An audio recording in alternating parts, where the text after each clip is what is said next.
السلام علیکم ورحمۃ اللہ وبرکاتہ. الحمدللہ والصلاة والسلام علی رسول اللہ واشهد ان لا اله الا الله واشهد ان محمدا عبده ورسوله. اما بعد. عن عائشة رضي الله عنها قالت كان رسول الله صلى الله عليه وسلم اذا دخل العشر الاواخر احيا ليله وايقظ اهله وجد وشد مئزره. رواه مسلم. عائشہ رضی اللہ عنہا کہتی ہیں کہ جب وہ آخری عشرہ داخل ہوتا تو آپ صلی اللہ علیہ وسلم خود جاگتے اور اپنے اہل و عیال کو جگاتے. وجد وشد مئزرہ اور اپنی کمر کو کس لیتے. انہی سے اور ایک روایت ہے وہ کہتی ہے کہ کان رسول اللہ صلی اللہ علیہ وسلم یجتہد فی العشر الاواخر ما لا یجتہد فی غیرہ.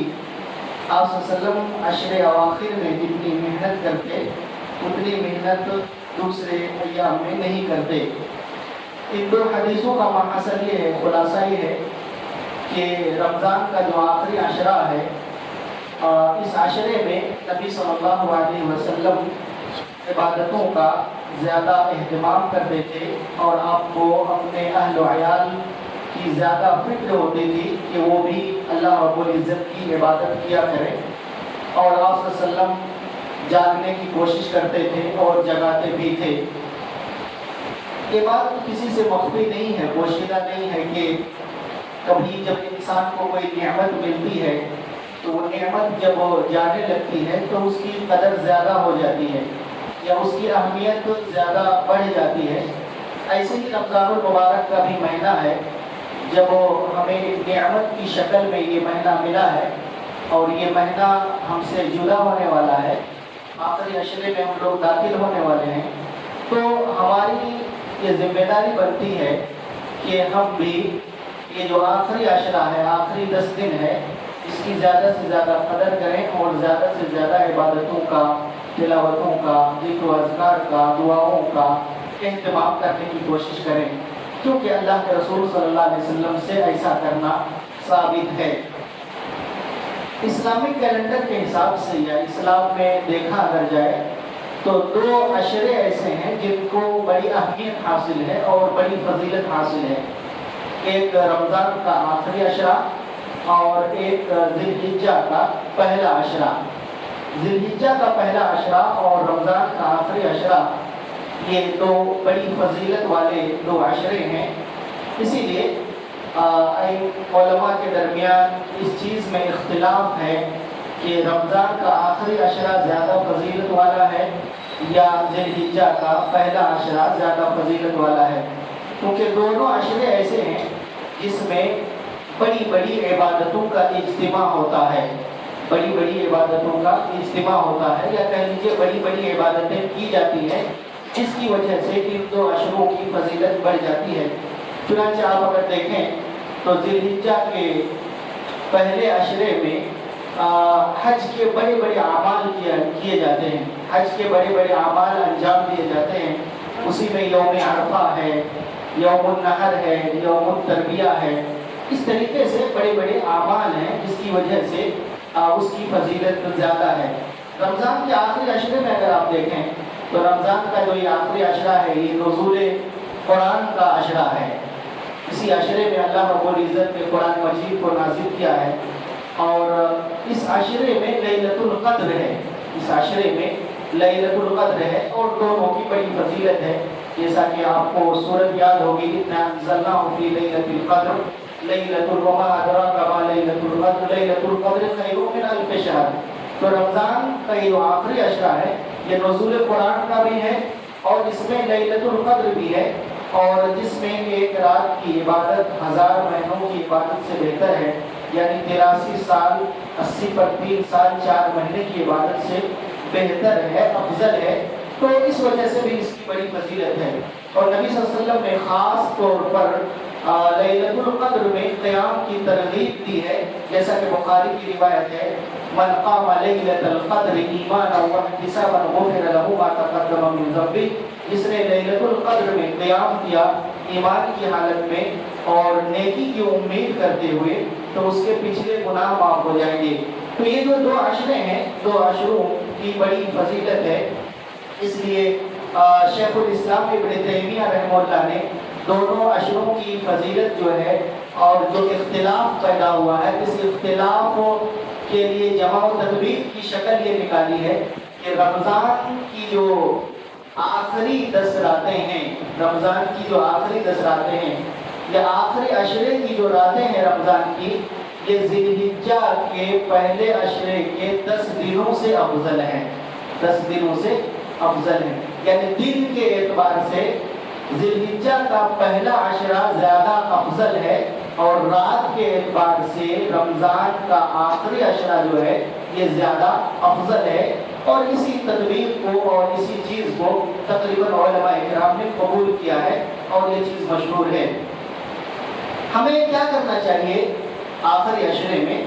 آخری عشرے میں ہمیں اور آپ کو زیادہ سے زیادہ اللہ رب العزت کی عبادت کرنی چاہیے، کیونکہ اللہ کے رسول صلی اللہ علیہ وسلم نے فرمایا رمضان کی ابتدا ہی میں ان هذا الشهر قد حضركم وفيه ليلة خير من 1000 شهر من حرمها فقد حرم الخير كله ولا يحرم خيرها الا محروم، یا ولا يحرم خيرها الا محروم۔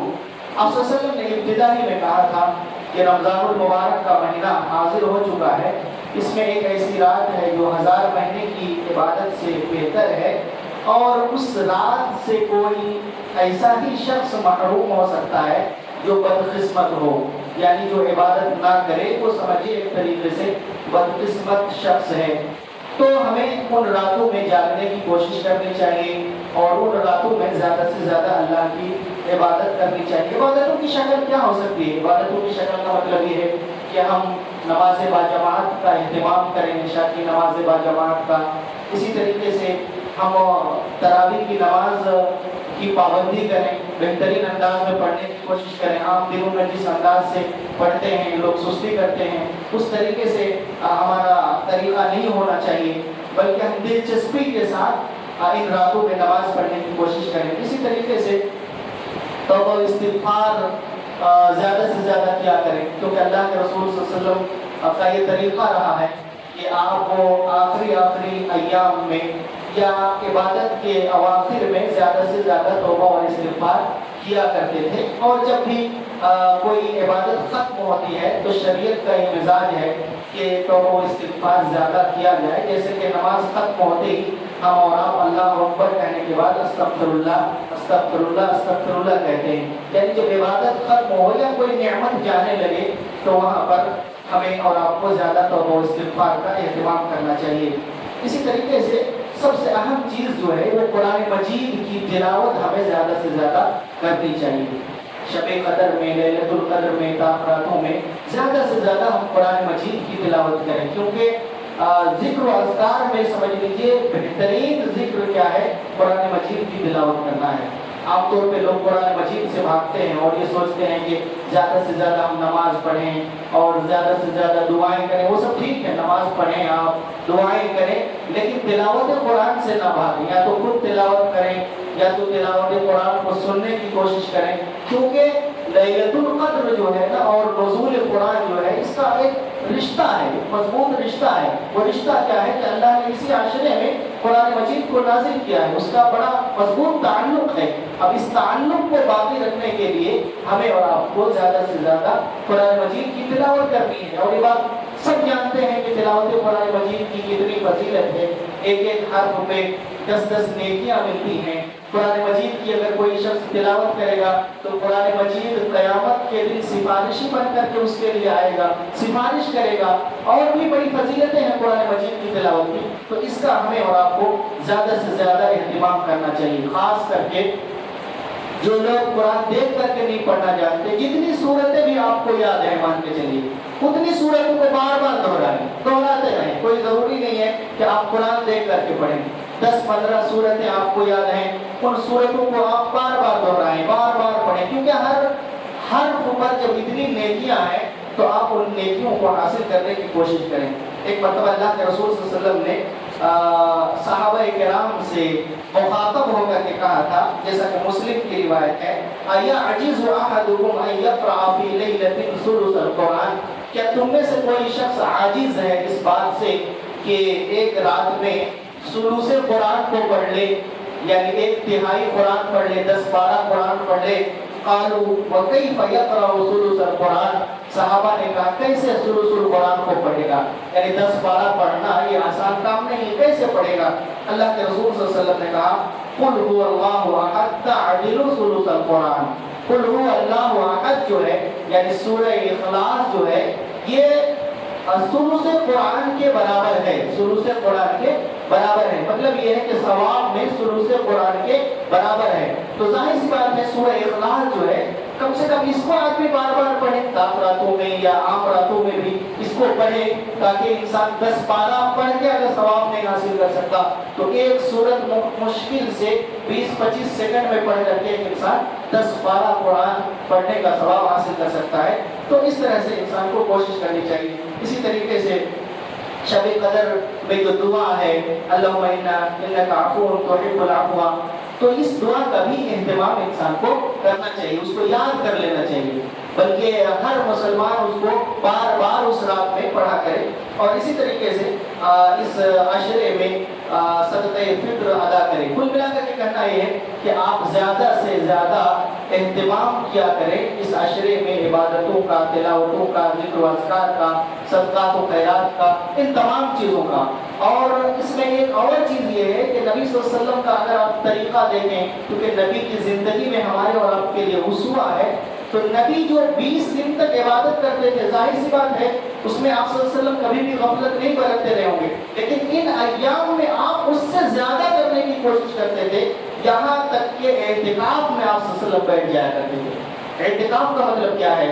اعتکاف کا مطلب یہ ہے کہ جو چیزیں سمجھیے کہ پہلے 2 عشرے میں ہمارے لیے جائز تھی، حلال تھی جن کو کرنا، ان چیزوں کو بھی ایک انسان نے اپنے اوپر کہہ لیجیے اللہ کے لیے حرام قرار دیا ہے. گھروں میں رہنا، بات چیت کرنا، بیوی سے صحبت کرنا، بازاروں میں گھومنا ٹہلنا، طرح طرح کی جو چیزیں ہیں ان تمام چیزوں سے بھی کٹ کر کے ایک انسان اللہ کے گھر میں مسجد میں آ کر کے اعتکاف میں بیٹھ جاتا ہے. اور بیٹھ جایا کرتے تھے اللہ کے رسول یہ بتانے کے لیے کہ یہ آخری وقت ہے، اس میں زیادہ سے زیادہ تمہارا تعلق اللہ سے ہونا چاہیے، اور اپنے نفس کو کچلنے کا یہ وقت ہے. اپنے نفس کو کچل کر کے، نفسانی خواہشات کو کچل کر کے، مشق کر کے عبادتوں میں تم آئندہ جو ایام آنے والے ہیں یا جو آئندہ مہینے آنے والے ہیں، جو پورا سال گزرنے والا ہے، اس کے لیے کچھ تیاری کرو اور اپنے نفس کو کنٹرول کر کے اللہ رب العزت سے مضبوط تعلق جوڑنے کی کوشش کرو، اور اس کے لیے پریکٹس کرو کہ سب کو چھوڑ کر کے مسجد میں اعتکاف کے لیے بیٹھ جاؤ. تو یہ عبادت بھی ہے جسے استطاعت ہو جو کر سکتا ہے اعتکاف میں بیٹھے. یہ کچھ چیزیں تھیں. خلاصہ یہ ہے کہ ہمیں اور آپ کو اس کی قدر کرنی ہے، اور ہمیں اور آپ کو اس عشرے میں اللہ رب العزت سے زیادہ جڑنا ہے. اللہ سے میری دعا ہے کہ پروردگار عالم ہمیں اس عشرے کی قدر کرنے کی توفیق عطا فرما، اس عشرے کی جملہ عبادات کو ہمیں انجام دینے کی توفیق عطا فرما. اللہ ہمیں پورا رمضان المبارک نصیب فرما.